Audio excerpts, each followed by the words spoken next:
بسم اللہ الرحمن الرحیم۔ پیارے سامعین و ناظرین، السلام علیکم ورحمۃ اللہ وبرکاتہ۔ وظائف نیوز کی طرف سے ایک اور بہت ہی اچھا سا وظیفہ پیش کیا جا رہا ہے۔ یہ ان لوگوں کے لیے ہے کہ جو یرکان کے مریض ہیں۔ سامعین کرام، جیسا کہ آپ سب جانتے ہیں کہ قرآن مجید اللہ تعالیٰ نے اپنے پیارے حبیب صلی اللہ علیہ وآلہ وسلم کے سینہ اطہر پر نازل فرمایا، اور اس میں ارشاد فرمایا وَنُنَزِّلُ مِنَ الْقُرْآنِ مَا هُوَ شِفَاءٌ وَرَحْمَةٌ لِّلْمُؤْمِنِينَ۔ اس کا خلاصہ اور اس کا مفہوم یہ ہے کہ ہم نے قرآن نازل فرمایا، اس میں شفا بھی ہے اور مومنین کے لیے رحمت بھی ہے۔ اس میں کوئی شک نہیں ہے کہ قرآن مجید سارے کا سارا شفا ہے۔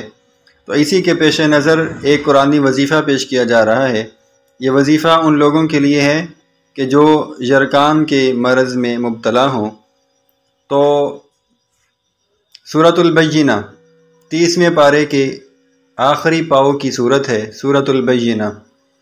اس صورت کو کاغذ پر لکھ کر تعویذ بنا کر یرکان والے مریض کے گلے میں ڈال دیا جائے تو انشاءاللہ اللہ تعالیٰ کے فضل سے اور قرآن مجید کی برکت سے اللہ تعالیٰ اس مریض کو شفا عطا فرمائے گا۔ یہ یاد رکھیں کہ جو تعویذ بنانے والا ہو وہ نیک ہو، نمازی ہو، پرہیزگار ہو، وہ باوضو ہو کر قبلہ رو بیٹھ کر اس تعویذ کو لکھے۔ یہ پوری کی پوری صورت کو ایک کاغذ پر لکھ کر تعویذ بنا کے مریض کے گلے میں ڈال دیا جائے۔ انشاءاللہ اللہ تعالیٰ کے حکم سے اور قرآن مجید کی برکت سے اللہ تعالیٰ اس مریض کو شفا عطا فرمائے گا۔